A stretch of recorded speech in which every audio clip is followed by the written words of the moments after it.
So this is the lessons learned. You were my first client, Mom, and I appreciate it.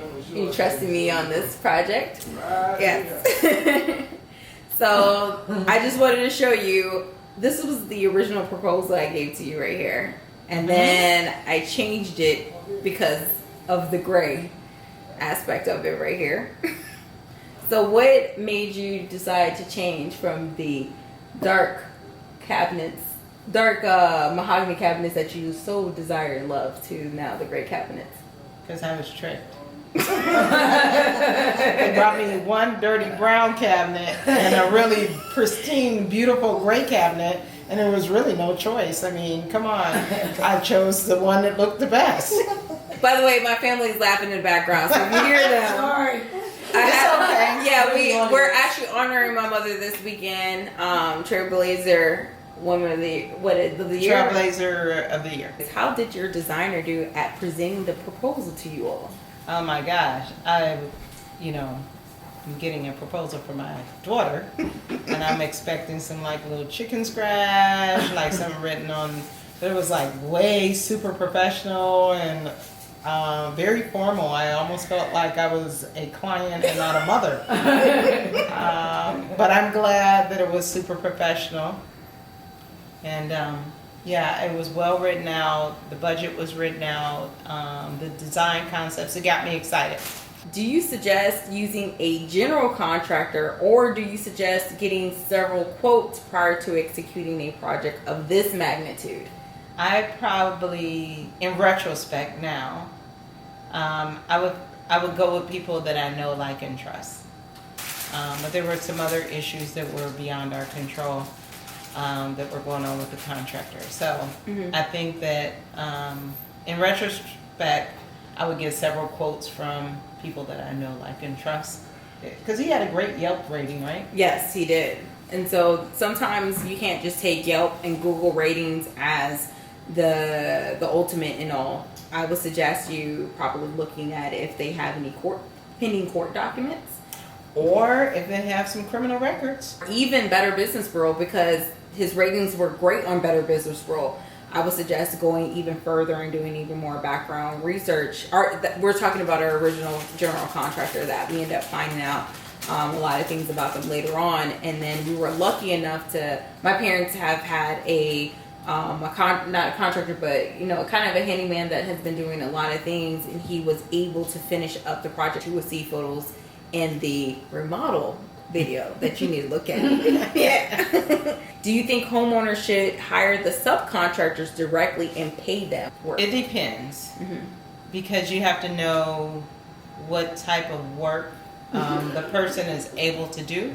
So an electrician may be able, if you have a small job, I consider our project a small job, but if you had a complete home remodel, you may want somebody different, like if you were buying an old house and it needed rewiring the whole house, then you may want to have a general contractor who is reputable and then pays the subs. We ended up finding out that there was major issues in the kitchen, and so we got one quote and one quote only. Right. Oh yeah, I think you should definitely get more than one quote, especially if somebody surprises you and says, "Wow, it's an extra $5,000 now." No, it's not wah. It's like, okay, well, let me call three other people. And usually you find out that contractors will now bid down to where their competitors are, because nobody wants to be outbidded. I've learned that during the process, just with my project and your project. What should homeowners be prepared for when they're living through construction projects? They should know that they might have to cook somewhere else. They should know that they're going to be trucking dirt all over their house. They should know that they're going to have dust everywhere. And they should know that that their husband is talking very loud as we're recording. Daddy Isaac, we're recording. We're recording. Honey. Jesus Christ. He's a Cuban. What do you think of permits? Do you think it's necessary or not when you're dealing with a contractor? Oh, without a shadow of a doubt. permits. What the hell is that for? Permits? I don't know. Absolutely. Let me quantify the reason why I say permits are necessary. If you have a contractor that you really do not know, you want to make sure he has the necessary qualifications to be qualified by that particular city. And so when he pulls a permit, you know he's been qualified. If he's qualified, then you hopefully will get qualified work. The other reason you pull a permit is they have to take out a bond. And they have to take out insurance. So if something goes wrong, then you can file a claim against that bond and that insurance. Yeah. Correct. Your city has inspections. Your city comes out and inspects the work. So if you have electrical work that's being done, plumbing work that's being done, they come out and to inspect. So you have the checker of the checker. So when you have a general contractor saying, yeah, everything's all right, everything's right, I did everything great. But then when you have the city come out, what you guys had, when you guys had the plumbing issue downstairs in the basement, because when we did the kitchen, we had other things that we had to do. Right. When they came out, they were like, no, this is not right. Right. So it was great to have the city come up behind our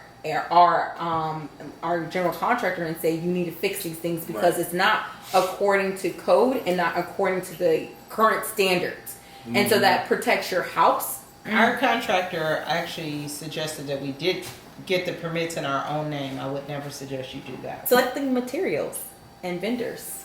Yeah, I think that was fun too, picking out all the stuff. Yeah, no, I won't necessarily say that it was fun. It was challenging, and I love a challenge, and that made it fun. You know. What about going to pick out the appliances? Oh, that was interesting because you and I had an opportunity to do that together. That was cool. I enjoyed that. That was cool. That was cool. And knowing the fact that it was something that we both would enjoy, you know, especially with the fact that they were smart appliances. That was cool. We both use Samsung products, Samsung phones, so we wanted to make sure that I wanted to make sure that our phones could be utilized in connecting to our appliances. So for example, if I'm out shopping, I can simply look inside my refrigerator from my phone and tell what I need to get from the store on my phone. I can create shopping lists. I can post family photos on the refrigerator. I haven't done any of that yet. We haven't had time for that. I can listen to Pandora, watch videos on YouTube, learning how to make cool things. I'm vegan, so I like to watch vegan cooking little demos and things like that. So that was important to me. And then the stove, if I'm at the store and I want to preheat the oven, I'm like, oh, I'm going to make this pizza when I get home. I can preheat the oven. Like the cauliflower pizza that you love, Daddy Isaac. For sure. That I haven't made in forever, in 10 years, because it still has eggs. Impact of the project was that originally Grandmommy had a gas stove. Yeah. Grandmommy is, so my parents actually purchased my grandmother's house. This house has been in family for decades. Yeah. Yes. And everyone Since has 1974. Yeah, and everyone has lived at some point in time, and like you said originally, it was a refuge for everybody, and Grandma got everybody on their feet. You didn't come and just stay and live in her house forever. You had a plan, and she gave you a plan, and you got out, and you stood on your own 2 feet. Grandma had a gas stove, and remember how when we went to electrical... I hated it. Yeah. And we went I hated it because I don't have anything against gas. Gas stoves. But I did have something against cleaning the gas stove. Because I had to remove all the eyelets every time, wipe underneath, then scrub the little thing. But now I have a nice flat top that you just wipe clean and you're done. Going from gas, and most people don't assume this, is that going from gas to electric, they just think that is very simple. But when you go to electric, that's a 240 volt, which typically in American homes, we only operate off 112 to 120 volt. So going to 240 is significant on your house power, and you have to have the amount of energy and the amount of power coming from the city in order to be able to. For sure. Yeah. So that was a huge issue. because we didn't have enough power. You guys had to upgrade your panel. Yeah, we did. And I would definitely say that, I presented a budget to you guys, but at the end of the day, my mother had to tell me, she was like, look, I understand there's a budget, but I am happy that we go over it if I get what I exactly want. Wants versus needs. Refrigerator. Yeah, like this, Wants versus this needs. refrigerator right here was like, it was out of budget. Hands down, And it talks to my phone. yeah, it talks to your phone and everything. But when you have clients, you tell them, like, they give you a budget. My parents' budget was originally $20,000, but you have to allow your clients the flexibility and not be upset when they go over budget, because at the end of the day, it's their money and they're spending it. And at the end of the day, you want them to be happy, and that's the performance part of it. That's where our responsibility is: cost, schedule, and performance. And at the end of the day, if your clients are happy and you're performing well, and they get the products and things that they want, that's all that matters. So, there's always two sides to every coin. That's what I was going to say. A happy wife is a happy life.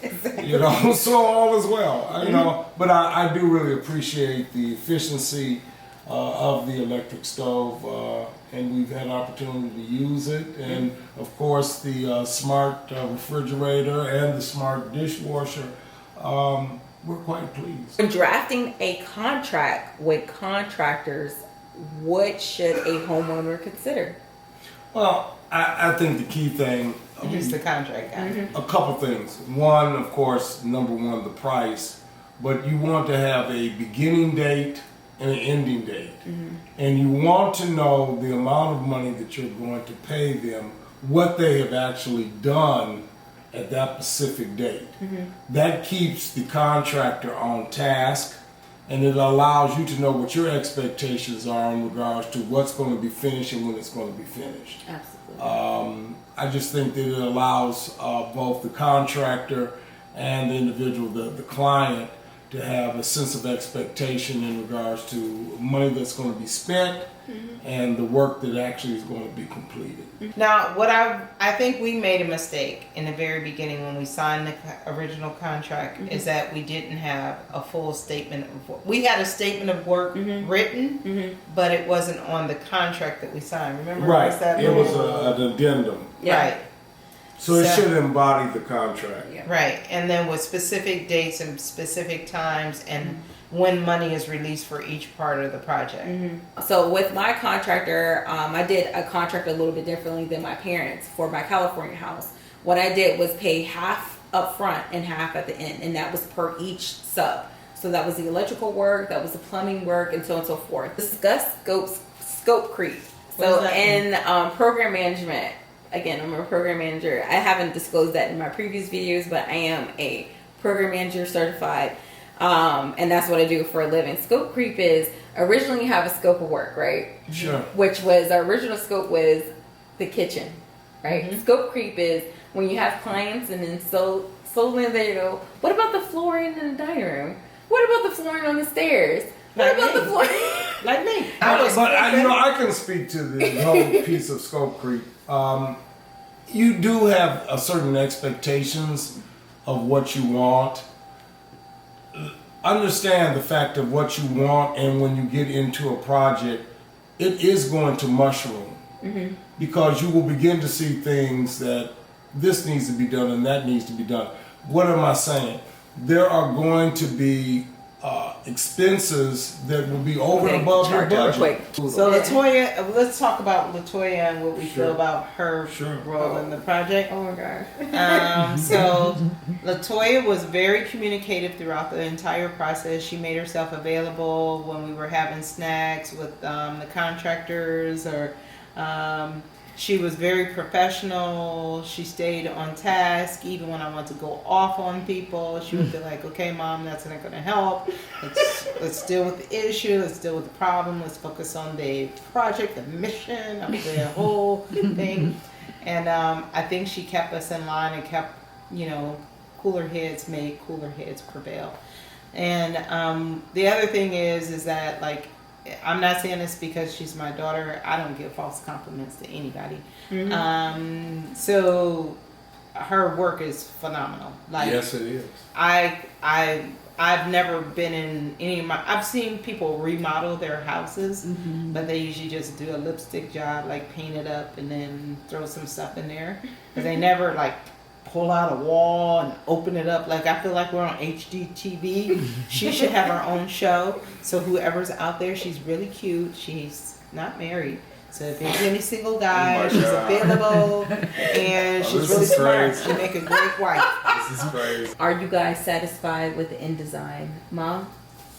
So I love the end design. I think we both can say. Oh yeah. Kudos, kudos. So it's almost like having a baby. You know, it hurts and it's painful, and you're like, why would you do this? And then when you look at the little baby at the end, when the baby comes out, you're like, oh my God, they're so cute. It was all worth it. It's sort of like that. And so the budget is blown to Smithereens. So, but I think overall, we're 100% satisfied. It looks like we look like we live in a high-end hotel somewhere. It just looks amazing. But at the same time, it was designed to do what we wanted it to do, which is bring the family together. And you know what? I'd have to agree with Tanya. Number one, the end of the project, and we give kudos to our daughter because she was the designer of all of this. I mean, yeah, she put everything in its proper place. But I will say that you do have to balance between this whole piece of wants and needs. Our wants superseded our needs by a substantial margin, and that definitely affected our budget.